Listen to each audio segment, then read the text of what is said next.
Yo, what is going on, golf fans? It's your boy, GS Luke here with our Round 4 live stream for the ZURICH CLASSIC. Gonna get you guys ready for all of your lineups tomorrow with a look at the weather report, some of the strategy out there for Sunday. We'll talk through any questions that you've got down there in the chat, as well as putting together a lineup or two together to really give you an idea of the thought process when putting together your builds. But hopefully your Saturday is treating you guys nicely. We had the NFL draft this weekend, so that was nice to go out there and watch for my hometown Steelers. And of course, we've got the bets over here for our golf action, which on top of the Zurich here, we also have Live Golf going on as well, which that's been a lot of fun to watch over there in Mexico City. So hopefully the weekend's been treating you guys equally as nicely and you're ready to get after it over here for Sunday. We got LSU Nick already down there in the chat. Early, a little bit of overachiever over there. Always great to have you down there. We also got Steven down there as well. It says, go out there and smash some round 4. Amen to that. Cheers to you over there. Let's go ahead and hop on in. So first thing we're going to look at is going to be the weather report, which for tomorrow looks pretty flat, all things considered. They're going to be starting at about the same time that they were today. Just to give you guys an idea, it is a 10:35 start time, so maybe a hair later than what you had for today. The reason for that is that play is going to go a whole lot faster. Unlike the best ball format where you had 4 balls in play for round number 3, tomorrow's alternate shots, so just 2 balls out there per grouping, which doesn't mean it's going to go nearly twice as fast as what it was for today, but is going to be a significantly faster pace of play, hence why they can start a little bit later in the day. So your first tee time will be about 9:35 local time over there, out there for the event, and then the last tee time is going to be about, I guess that's 12:55 local time over there with this Novak and Knapp group. So it is a relatively widespread of tee times, about 4 hours out there from the first to last tee time, but because there's not a drastic shift in the weather, it's not going to be a slate where you can stack one side or the other. Now, the other added component of the slate is that it is a Sunday showdown slate, so we've got to have some of the guys starting in the top 3 to top 5 anyways, so it's not like you could go all in on a weather edge, even if you had one out there. So I do like some earlier starters for some leverage. Those players, of course, that are starting towards the bottom end of the leaderboard, those are all the guys that are going off first tomorrow, are also going to be the lowest owned players that you have out there in GPP. So I do like some of these early guys, also with a little bit of an added weather edge. I will say that even though the winds don't really pick up as the day goes on, I do think that the greens are going to firm up like you've seen for most of this week so far, especially over there in that afternoon. So these early guys are going to be lower owned and perhaps get more receptive greens. I like having 2, maybe 3 of these guys out there in lineups. And then on the flip side, because it is a Sunday showdown slate, you're probably going to want 3, maybe even 4 guys starting up here towards the top end of the board. So that's how I'm going to be structuring a lot of my different lineups. But from the weather component, there's not a whole bunch to talk about. There's, like I said, not very much wind out there throughout the entire day. And play is going to move a lot faster than what you had for today as well. So we're going to go through DraftKings, some of the contests that are available here in a few minutes. But before we do so, I just want to remind you guys of some of the ownership towards the top end of the board. So these are going to be my projections. So I do have most of it blacked out as I run my own Patreon page, my set of projections that I keep behind a paywall. But I do want to show you guys how drastic the ownership is on this kind of slate. So first off, we've only got like 36 teams that made the cut. A lot of times after the cut line, we have like 65 to 70 teams to go out there and choose from. So this week is different from that perspective to begin with, but we also have the Sunday showdown points. All the guys wanting to play guys starting in the top 5, top 10. And I mean, look at these guys up top. You've got Shane and Rory over here at about 35%. Now they've been highly owned the entire week. That one's not a massive surprise, but look at this Ben Griffin Novak group. You're talking about 40% plus ownership over there, whereas you have guys around them that are 8% owned, 7.5% over there with a Mitchell Poston, who, sure, they're not going to get you placement points starting out there at the bottom end of the board, but they have an early tee time and they're 6, sometimes even 7 times lower owned than some of the other guys around them. So I have the rest of it blacked out. Of course, guys, my Patreon page is where you can find all my projections. Sites like SHIPIT Nation, another great resource out there for your showdown projections. But the idea here is that, yes, you're going to need some guys towards the top, but if you're going to play them like a Griffin Novak, for example, know that you're taking them at exorbitant ownership numbers, right? Like 7, 8 times the field. The player that I'd rather take at that sort of ownership number is a group that actually has 2 studs in it, right? The Rory, Shane Lowry group, guys that won here last year that played particularly well out there in alt shot, because just because you go out there and win this event is not going to guarantee you enough to go out there and be optimal. It's still a regular showdown slate where you've got to go out there and make some birdies. I mean, I even mentioned that when guys have like 7, 8 shot leads, and even if it is a harder golf course, that you've still got to make like 4, maybe even 5 birdies on top of that win to go out there and lock up an optimal placement position. So, guys like a Novak Griffin over here that I played in a bunch of main slate lineups, so it is a little bit of a self-hedge to not go out there and play them. But that kind of idea, I'm not going to have a whole lot of chalk in my lineups unless I love them out there for tomorrow. Now, if you love that group and you don't like that group up top, then maybe you're fading that top 2, right? And you're playing this group down there. But the point is that, yeah, you're going to need some guys towards the top, as we've mentioned, but you're also going to want to avoid some of those super chalky groups as well. And you can see over here, I wanted to throw this into the spreadsheet as a little bit of an Easter egg, but yeah, I'm playing this Mitchell Poston group for a little bit of leverage when I don't want to take a Lowry and a McIlroy up top. Now, if I'm not playing these 2 out there for placement points, then that means down there in the 8, 9, even 7K range, that there's going to be guys I'm taking starting up there in the top 5. So it's all about your lineup construction, right? It's not who you play, it's how you play them. I'm going to have some chalk that I'm starting lineups up there towards the top, and then some lineups where I'm avoiding the chalk up top altogether. So you kind of got to cater your lineups, kind of play with a game script like you do over there on the Showdown side. And the place to start, and the thing you really need to go out there and make Showdown profitable is good projection. So of course, right, that's why I show this over there from my site, but SHIPIT Nation website is also a great resource for that. But next we're going to go over into the DraftKings side, show you guys some of the contests that are available, which are a little different than rounds 2 and 3. So you have this big $25 GBP, which is pretty much the exact same as the first few days, but is a 5th over there to first place, so 20% out there, which is sub-ideal, but it's not terrible, I'd say, out there for a large field GPP. But instead of the big, I think it was a $333 that they went out there and placed. It is a 555 this time around. So they brought that back, unlike rounds 2 and 3, but it is unbelievably top heavy. It is over a 4th to first place, a little bit under a little bit over a 3rd to first place. It's just not the best payout structure if you're trying to keep it sustainable. So kind of like the first few days, I'm keeping my Showdown exposure light. And that's not a surprise, right? The big drive the green, and I'll put that in quotes, big, is a little bit larger than what it was for days 2 and 3, but it's still top heavy out there with the 5th to first place. So I think if you're playing Showdown tomorrow and you have like a $50 to $100 budget, I would mostly stick to the single entries, heck, maybe even just the $100 single entry out there for your single lineup. If you do anything other than that, like maybe you throw like a few lineups into that drive the green, but even that payout structure isn't ideal. So for me, it's mostly those single entries, mostly some of those smaller field GPPs. And that's what you're going to get on a week like this, where we don't have as much demand over there on the PGA DFS side.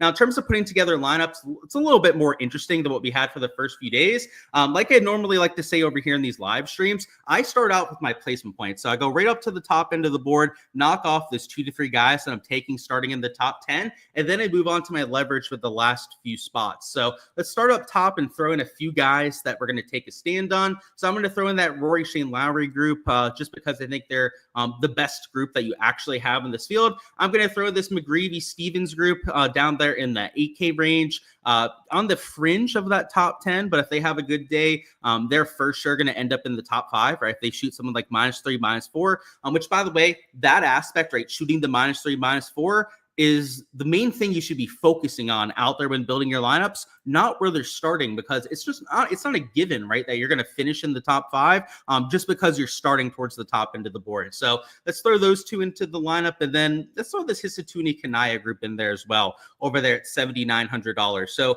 those are 3 guys starting in the top 10. All 3 guys going to be chalk out there with those pairings. What we're going to do next here is get all of our leverage, and we're at about $7,100 remaining for our last 3 spots. I'm going to throw in this Riley Hardy group, who of course has won at this event before, has had a lot of success in this alternate shot format. We're also going to throw in, let's see, a Rosner Ventura group. I know that they're going to be relatively low owned, starting towards the bottom end of the board. And then pretty much no matter who we use as our last man in here, as long as it isn't a Liss Norlander, you're going to be totally fine out there in the large field GPPs. And in fact, even if you used a Liss Norlander as your last man in here, right, spent all of your salary, took another guy starting in the top 10, you'd probably be you'd probably be good as long as you're not in that big $25 or $5 GPP. Like if this was a single entry contest, in most cases, you're not going to duplicate because of those low-owned guys like Riley and Ventura that you're playing. And if you really want to be safe about it, right, just go down to 7,100, go down here to the Mal Castillo group over there at $7,000. You leave $100, $200 on the table, then you're for sure going to be fine in those sort of contests. But if you are in that big $5 GPP, you might want to consider getting to some of these lower-owned players just so that you don't duplicate yourself out there in those sort of contests. And if you duplicate yourself, right, you're taking like 4 guys towards the top. Sometimes it's not just duplicating with like 1, 2 other entries. Sometimes it's dupe trains of like 10 to 20 entries that you're finding yourself in. So that's what you want to avoid over there in your process. You don't want to have a whole bunch of lineups where, you know, you go ahead and track them after the fact and like 25% of your player pool was duped over 5 times. You want that to be something like sub 1-2%, ideally in your kind of portfolio. So just cater your kind of lineups out there for the contests that you're entering. And really, that's all I've got over here for round 4. So we're going to go through any last second questions that you may or may not have. But before you get out of here, go ahead, smash that like button if you guys haven't already, and also subscribe to the channel so you guys don't miss any content to come, because we're going to have all the showdown slates covered for this year, right? Whether it's this week, which is a little bit of an off week right over here with this team format, or whether it's the Masters, PGA Championship, Open Championship, you guys name it, we're going to have you covered for literally every single golf slate. And that's something that we pride ourselves with over here on the SHIPIT Nation channel, and over here with the content that I do over there for my Patreon members, is that we're consistent, right? We're doing it for every single slate. We're doing it for every single week. Not every slate is going to be Sunday at the Masters, where you've got Rory, Bryson going head to head. Thousands and thousands of views out there on the social media content. Sometimes it's going to be a little bit more low key, like what we have for this kind of event. And hey, if you're a sweaty tryhard who's sweating out these Sunday events at these team events as much as I am, then you're my kind of people anyways. So best of luck out there with everything that you guys are going with. I hope to see you guys out there towards the top end of some of those leaderboards. And I've got myself a little bit of a main slate sweat. I've got that 1 6 of 6 single entry that I talked about yesterday that is way towards the top now. It's actually even more so into the cash than what it was before. So yeah, it'd be nice to bink something out there with that single entry, and heck, maybe even one of the big GPPs. I entered it out there into the big $5 this week. So it would be nice to get that over the finish line as well. So best of luck out there with any main slate splits that you have, on top of course all the round 4 showdown stuff that we just talked about. But let me see if there's anything down there in chat before we go ahead and close this thing up. You say course looked like it was in good shape. The crowds were following Rory. Yeah, man, it's like Scotty out there at the Players Championship. You got like a quarter to maybe even a third of all the fans out there following one group. So it's kind of like that Tiger effect that you used to have, except when it was Tiger, it was like 90 to 100% that were following that single group. This is a birdie-driven scoring with only 36 teams. I'm not sure what you're saying there, Sites. You're going to have to clarify there, because I'm not exactly sure what you're saying. You said you followed him in 2 holes. The rest of the groups pretty much had no one to them. You guys got to work on your wording over here with some of these questions and comments down there in chat. I get what you're saying there, Nick, though. You're saying that outside of Rory, there weren't many people out there. Same thing with the players, especially like Sunday, the last 2-3 groups in contention had the entire golf course. Now, 17 is always going to have fans over there at the Players Championship. But the last few days, especially when they had the split tees going like they had a few years ago, I was able to watch like Xander Schauffele, guys that just weren't in contention over there on Saturday, Sunday with 0 people around. I could hear their caddy conversations on the tees. I could take whatever video I wanted to because I wasn't trying to put the phone over other people. I enjoy watching golf more that way than when it's 5 people deep out there on a Sunday. So, hey, if I were you, Nick, I'd just try and follow some of your favorite players out there, see what they're doing. Because the guys in contention, like, who cares, right? It's the Zurich Classic. Unless you have an outright bet that you're sweating out there in person, I would probably go out there and follow those other groups. That's the way to go about it. Tim Whiting crushes the ball. Sounds like a missile coming off the club. Yeah, man, I saw that too. I didn't get to see a bunch of them over at the Cognizant, but I've seen him a few times, and same kind of thing. Him, freaking Chris Gotterup, Pearson, Cutie, those are guys that absolutely flush it. It's quite a sight to see that out there in person. And you're saying, is this more birdie driven than finishing point? You're still kind of butchering that, Sites, but I guess what you're saying now, at least out there with that question. It's 50-50. It's like a normal Sunday showdown slate. You're going to have some guys out there towards the top, and then you're going to have some guys that go out there and score. So it doesn't really lean one way or the other sites. And that's like 90% of slates to me, right? There's never really slates where it's like all about going after the placement points, and there's never really slates where it's all about going after the actual scoring. The only like real examples where it gets to that kind of example would be like US Open is where placement points become a little bit more extreme. But even then, you still need like 2 guys per lineup to go out there and offset it. And then maybe at like the Mexico Open, or if this was best ball tomorrow out there with Sunday rather than alternate shot, then yes, you would be going only out there for the actual scoring tomorrow. But even then, right, you'd still need the winner because one of those winners is going to go off and end up winning the golf tournament. So even in the most drastic examples, again, US Open, whether it was best ball out there for tomorrow, you still have to have a few guys from the other side. So that's why I don't really like that question. I guess it is a good question to go out there and give you this kind of feedback, is because you don't want to focus on that all too much. Sunday Showdown in general is usually kind of the same. You might make slight adjustments out there for any given slate, but they're just very slight adjustments out there in either way. So hopefully that helps you out with that sort of question. And it's a pretty typical one. I don't lean it in one direction or the other. And do I notice the girls at the course basically all wear the same outfit? I noticed, Nick, that basically all the girls that are in their 20s to 30s in this country, I'm in my 20s to 30s myself, so I can say this, pretty much are all basic and dressed the same. Like, especially down here in South Florida, you've got the same sort of clubbing outfits that they all wear, same sort of outfits to the beach that they all wear. It's I don't know, kind of unfortunate. It's the same way with guys too, right? Like we all wear the same shit these days. Not as many original people out there, I guess. Unfortunate. And he said some dudes out there in pants. First off, pants in Louisiana heat. I don't know how the hell that guy isn't having a heat stroke. And you said they're dressed like they're going to play. The best, Nick, is when they have on golf shoes, like cleats out there on the golf course. Yeah, like what are they going out there to play 18 themselves? Kind of funny if I say so myself. But it's all I've got, guys. Best of luck out there with all your exposure that you're getting to. And see you guys for all the content out there next week.